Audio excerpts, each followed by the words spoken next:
What's good, YouTube? Quinn Wade, basketball analysis coming to y'all on analysisplayground.com on YouTube. We're going to talk about the Spurs and the Timberwolves like I promised.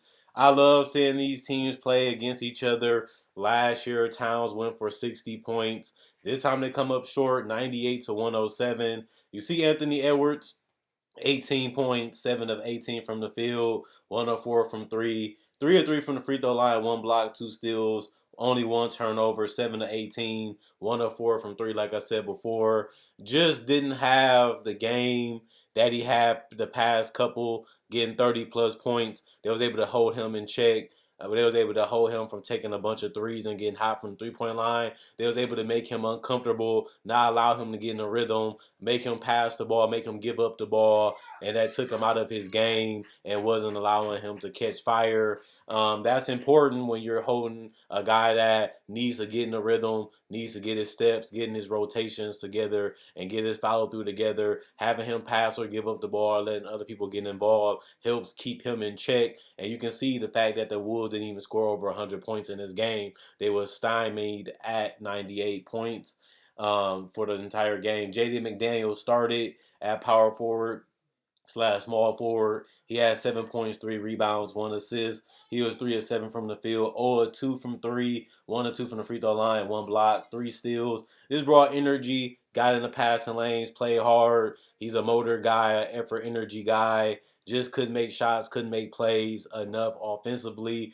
and that's his biggest weakness, not having the body, not having the strength, not having the intellect and IQ to be a big-time decision maker and playmaker for this team. But you just hope that he can continue to grow into that role, as it seems like they want him to be the long-term forward for this team, or Anthony Edwards, if he grew, can possibly become that if he gets better defensively. Even though the defense wasn't terrible like it was when he was a rookie, even though it should be because he was a rookie. Going into this year, I'm seeing him get into guys putting a lot more effort. Not the greatest defender, not elite defender, but he's starting to trend in the right direction. Maybe it's coaching, maybe it's tired of getting embarrassed. Either way, it's just a good look for Anthony Edwards. Towns' defense still clueless sometimes. Still, you letting the people duck in and duck out. A little lazy, a little lackadaisical, but he's still young. He's still going to get some coaching from his coach and Rudy Gobert how to become better at it. He had 26 points, 11 rebounds. Offense is never an issue for Karl Anthony Towns, as it really never has been from day one. 18-point scorer as a rookie. Obviously, has continued that throughout his career. Looking forward to another All NBA season slash All Star season at the power forward slash center position for the Timberwolves. But 26 points, 11 rebounds, 4 assists, 10 of 19 from the field. Terrible from three tonight, 1 of 7, 5 of 8 from the free throw line. 2 blocks though, 1 steal, 3 turnovers total. To me, just a solid game for Towns. Didn't have the efficiency, couldn't get in rhythm, didn't take the clean shots that he usually gets. Unfortunately for him, it's part of the game. It's part of what the defense is supposed to do, and they had executed their game plan. You got to give credit to Coach Pop for doing something that he has been excellent at his entire career. I always said the Spurs are going to scrap, they're going to claw, they're going to run offense to perfection, regardless of what talent that they have, and this is indicative of that as they have won this game and they had scored 107 points. But a quick rundown of everybody else. D'Angelo Russell didn't defend well, 10 points, 5 rebounds, 4 assists, 5 of 17, chucked up a lot of shots. Shots just didn't fall. Was out of rhythm. Also, they got up in him, and he had some open and some open clean ones. Just couldn't make them. Just didn't fall tonight. It happens. 0 of 7 from three. Only had 1 block and 2 turnovers. Just couldn't make the shots, whether they was open or whether they was contested. He has nights like that all the time. Just a bad D'Angelo Russell game. A game that if he makes 3 of them or 4 of them, they probably win. Just couldn't make any of them at all from 3 tonight, and just couldn't get it going outside of the paint, outside of the 3-point line either. Rudy Gobert finally didn't score in double figures, but had 9 points, 12 rebounds, 4-11 from the field, had a lot of dunks and a lot of putbacks that he missed. Ultimately had a great game to me. 2 blocks still, 2 blocks and 1 steal. Only 1 turnover. Just didn't have the offensive dominant game that he's been having in preseason and during the regular season. But we know Gobert isn't a great offensive player. Never has been. He is a 12 to 15 point scorer. 9 is a little too low. But when guys aren't penetrating, guys ain't making shots, all you can really do is get finished and tip dunks because no alley oops are there because nobody collapsing or crashing the defense, and that just make it harder to get those easy opportunity that he has been getting throughout the first couple games. As team scout and prepare and tactician, you have to be able to adjust and adapt. This team is fresh and new together for the most part. They're gonna have to grow together, learn, and make the counters, or this team could be at the bottom of the Western Conference playing picture. As it's still going to be good enough to make it. Other than that, Torian Prince, I think he should start because he has the body, he has the length, and he has the ability to play the three position, and he's a better 3 point shooter to me than Jaden McDaniels, and he has a better body. But he was 1 or 2 from 350%, 4 or 5 from the field, 2 rebounds, 9 points, 1 assist. He also had 1 steal. Just a solid game for Torian Prince in 23 minutes. Brent Forbes had 4 points, 3 rebounds, 1 assist, 1 of 6 from the field, 0 or 2 from the 3 point line, 2 or 2 from the free throw line, 2 steals.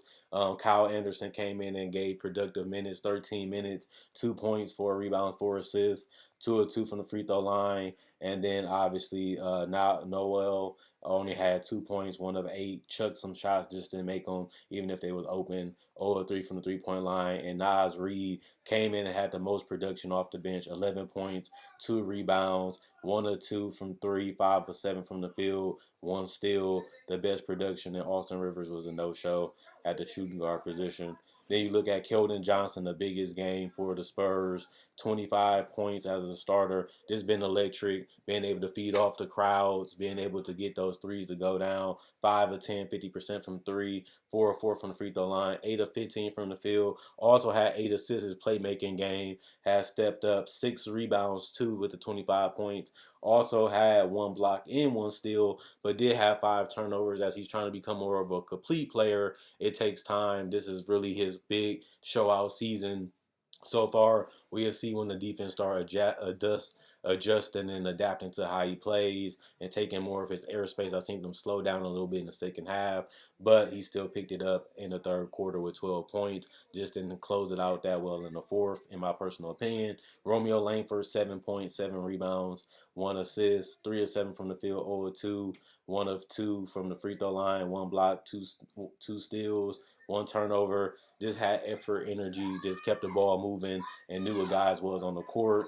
Yaka, 4 points, 14 boards, just a monster in the paint. Like he's been, he's not only a great shot blocker, but he's a great guy in the paint. 14 rebounds, 4 assists, 2 of 2 from the field, 3 blocks, 2 steals. Just a beast in that paint, getting in and out the defense, keeping his hands up high, making all the shots contested, closing and combusting that paint.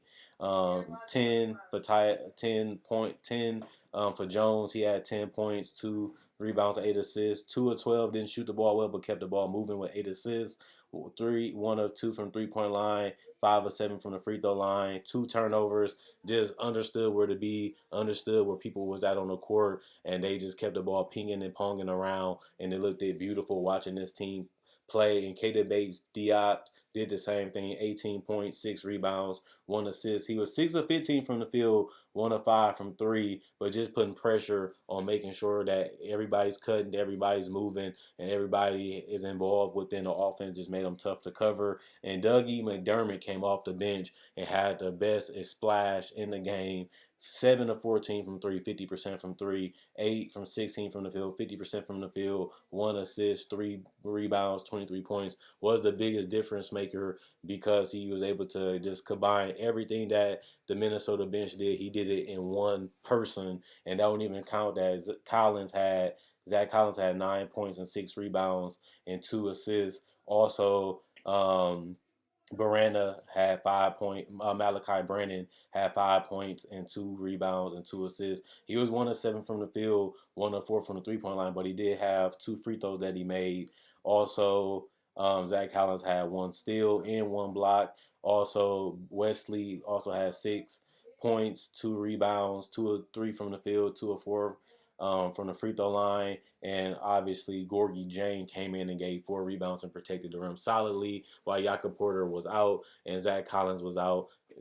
Gorgie Jane just manned the paint for the most part. Not going to play a ton of minutes, not going to be the biggest difference maker, but he still is effective in what he does and what he's trying to accomplish out there. And that's what you want in a role player. That's what you want in the big body. Same with Zach Collins, just space the floor, give some rim protection, which he did, and just be able to hit the mid range in the three while Jakob Pertl is out there on the court or while they go Twin Towers. That's all they really need him to do is be a stretch four, and he was able to accomplish that tonight with the 9 points. And Doug McDermott just was able to splash. Basically, everything was mid range and threes for him, and he just did that his entire career in the NBA, and he continues to do that even for the Spurs. People question why would they want Doug McDermott. They had guys like Patty Mills, Brent Forbes, those spark plug guys that if you leave them open, they can make you pay, they can hurt you. And Doug McDermott just another one of those guys that's like a Marco Bellinelli, that's like a Ginobili, that if his mid range and his threes is falling, he can hit you for 15 to 20 points off the bench anytime.